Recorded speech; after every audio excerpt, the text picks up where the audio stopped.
দেশকে আবারও অস্থিতিশীল করতে বাংলাদেশের সংখ্যালঘুদের নিয়ে ভারতীয় কিছু অনলাইন সংবাদ মাধ্যমে গুজব ছড়ানো হচ্ছে বলে মন্তব্য করেছে বৈষম্য বিরোধী ছাত্র আন্দোলন। এটিএন বাংলাকে দেওয়া সাক্ষাৎকারে অন্যতম সমন্বয়ক সার্জিস আলম ও মাহিন সরকার আশ্বস্ত করেন, দেশের কয়েকটি স্থানে যে বিচ্ছিন্ন ঘটনা ঘটেছে তার সঙ্গে জড়িতদের বিচার নিশ্চিত করা হবে। রিপোর্ট করছেন আদ্দিন সজীব। বাংলাদেশ জাতীয় ক্রিকেট দলের উইকেটরক্ষক ব্যাটসম্যান লিটন দাসের দিনাজপুরের বাড়িতে হামলার বিষয়ে ভারতীয় গণমাধ্যমে যে খবর ছড়িয়েছে তা বড় ধরনের গুজব বলে তিনি নিজেই নিশ্চিত করেছেন। বড় ভাই বাপ্পি দাসও ফেসবুকে লিখেছেন, যারা রাত জেগে অন্যের উপাসনালয় এবং বাসস্থান পাহারা দিয়েছেন তাদের প্রতি তার পরিবার কৃতজ্ঞ।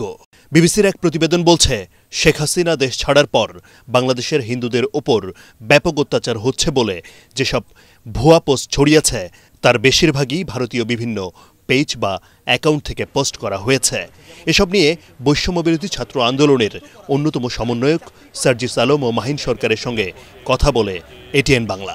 পৃথিবীর বাইরের যে দেশগুলো রয়েছে, বাংলাদেশের আশেপাশের যে দেশগুলো রয়েছে, সেখানেও অ্যাকচুয়ালি সরকারগুলো তাদের মিডিয়ার উপর এই কন্ট্রোলটুকু করে।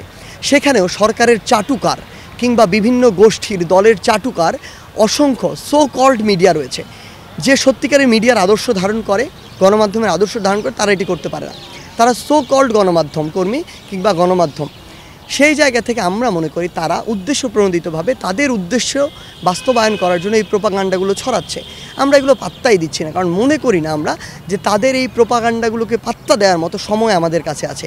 বরং আমরা বিশ্বাস করি, আমরা যদি ঠিকমতো কাজ করে যাই, আপনাদের যদি সেই সুযোগটুকু থাকে, যেটুকু আমরা সর্বোচ্চ নিশ্চিত করব, আপনারা আপনাদের জায়গা থেকে যদি স্বচ্ছ প্রচারণাটুকু চালান, তাহলে আমাদেরকে এই মিথ্যা দিয়ে কেউ আটকে রাখতে পারবে না এবং আমরা বিশ্বাস করি দিন শেষে সত্যেরই জয় হবে। ছাত্ররা সারা বাংলাদেশে যেটি করছে এটি অ্যাপ্রিসিয়েট অবশ্যই করতে হবে এবং ছাত্ররা এটি না করলে সারা বাংলাদেশে অরাজকতা অনেক বেশি বৃদ্ধি পেত।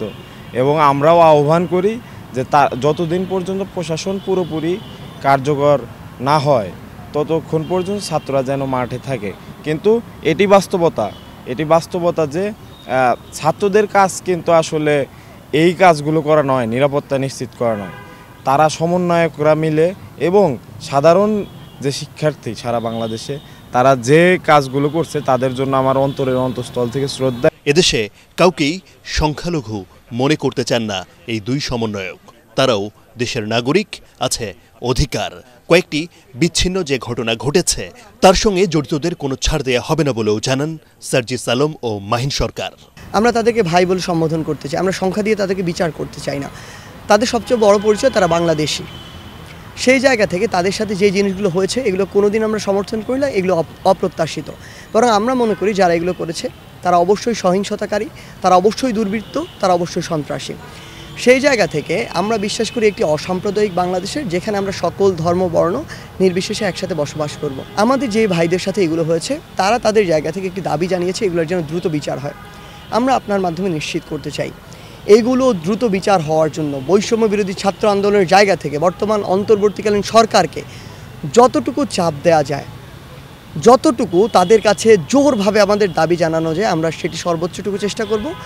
আমরা চাই দ্রুততম সময়ের মধ্যে একটি ট্রাইব্যুনাল করে এই যে কাজগুলো করেছে, এই যে অপচেষ্টাগুলো করেছে, এগুলোর সাথে যারা জড়িত, সে যেই দলের হোক, যেই মতের হোক, যেই ধর্মের হোক, তার বিচার হওয়া প্রয়োজন।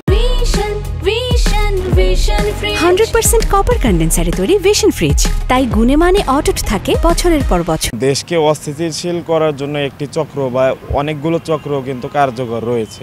তারা কিন্তু বিভিন্ন গুজব ছড়িয়ে দিচ্ছে এবং তারা কিন্তু সংখ্যালঘুদের জীবনকে যত বেশি বিপন্ন করা যায় তাদেরকে টার্গেট করে দেশকে যে অস্থিতিশীল করা এবং বাংলাদেশের যে ভাবমূর্তি এবং আন্দোলনে আমরা ছাত্ররা যারা শহীদ হলো, ছাত্ররা যে এত ত্যাগ স্বীকার করলো, এই ত্যাগে কালিমা লেপনের জন্য একটা চক্র সবসময় সক্রিয় রয়েছে। আমরা সে ব্যাপারে সোচ্চার আছি এবং অনলাইন অফলাইনে কিন্তু আমরা সেগুলোর প্রচারণা চালাচ্ছি। শুধু লিটন কুমার দাস শুধু নয়, অন্যান্য সংখ্যালঘু বিভিন্ন ইস্যু নিয়ে দেখা যাচ্ছে যে এখন মিডিয়াতে হাইলাইট করে আমাদের আন্দোলনে কিন্তু প্রভাব ফেলানোর চেষ্টা করছে।